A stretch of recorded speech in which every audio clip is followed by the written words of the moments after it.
بسم اللہ الرحمن الرحیم نحمده ونصلی علی رسول الکریم اما بعد۔ حضرت حذیفہ رضی اللہ تعالی عنہ مشہور صحابی ہیں، صاحب سر۔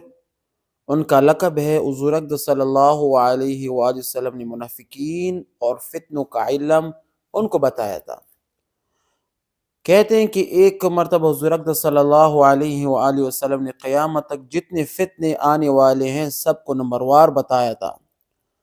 کوئی ایسا فتنہ جس میں 300 آدمی کے بقدر لوگ شریک ہوں، حضور صلی اللہ علیہ وسلم نے نہیں چھوڑا، بلکہ اس فتنے کا حال اور اس کے مقتدا کا حال ماں اس کے نام کے نیز اس کے ماں کا نام، اس کے باپ کا نام، اس کے قبیلے کا نام صاف صاف بتا دیا تھا۔ حضرت حذیفہ رضی اللہ تعالیٰ عنہ فرماتے ہیں کہ لوگ حضور صلی اللہ علیہ وسلم سے خیر کی باتیں دریافت کیا کرتے تھے، اور میں کیا کرتا؟ برائی کی باتیں دریافت کیا کرتا تھا تاکہ اس سے بچا جائے۔ ایک مرتبہ میں نے دریافت کیا، یا رسول اللہ صلی اللہ علیہ وسلم، یہ خیر و خوبی جس پر آج کل آپ کی برکت سے ہم لوگ ہیں، اس کے بعد کوئی برائی آنے والی ہے؟ حضور صلی اللہ علیہ وسلم نے فرمایا، ہاں برائی آنے والی ہے۔ میں نے عرض کیا، اس برائی کے بعد پھر بلائی لوٹ کر آئے گی یا نہیں؟ حضور صلی اللہ علیہ وسلم نے فرمایا کہ حذیفہ، اللہ کا کلام پڑھ اور اس کی معافی پر غور کر، اس کے حکام کے اتباع کر۔ مجھے فکر سوار تھا، میں نے عرض کیا، یا رسول اللہ صلی اللہ علیہ وسلم، اس برائی کے بعد بلائی ہوگی؟ حضور صلی اللہ علیہ وسلم نے فرمایا، ہاں پھر بلائی ہوگی، لیکن دل ایسے نہیں ہوں گے جیسے پہلے تھے۔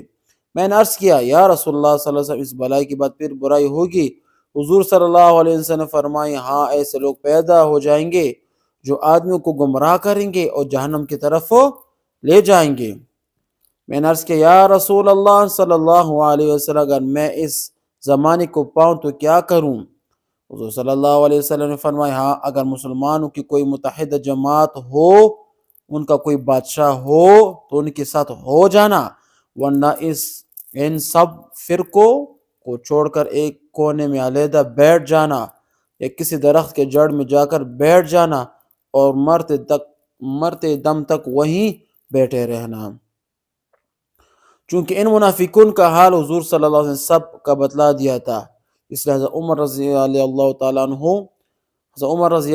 عنہ ان سے دریافت فرمایا کرتے تھے کہ میرے حکام میں کوئی منافق تو نہیں؟ ایک مرتبہ انہوں نے عرض کیا کہ ایک منافق ہے، لیکن میں نام نہیں بتاؤں گا۔ حضرت عمر رضی اللہ تعالیٰ عنہ کو معزول کر دیا، غالباً اپنی فراست سے پہچان لیا ہوگا۔ جب کوئی شخص مر جاتا تو حضرت عمر رضی اللہ عنہ تحقیق فرماتے کہ حذیفہ رضی اللہ تعالیٰ ان کی جنازے میں شریک ہیں یا نہیں۔ اگر حذیفہ رضی اللہ تعالیٰ عنہ شریک ہوتے تو حضرت عمر رضی اللہ تعالیٰ عنہ بھی نماز پڑھتے، ورنہ وہ بھی نہ پڑھتے تھے۔ حضرت حذیفہ رضی اللہ تعالیٰ عنہ کا جب انتقال ہونے لگا تو نہایت گھبراہٹ اور بے چینی میں رو رہے تھے۔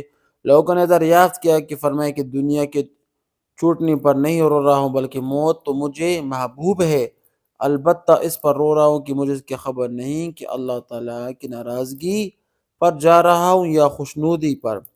اس کے بعد کہا کہ میرے دنیا کی آخری گھڑی ہے، یا اللہ تجھے معلوم ہے کہ مجھے تجھ سے محبت ہے، اور اس لیے اپنی ملاقات میں برکت عطا فرما۔ انا للہ و انا الیہ راجعون۔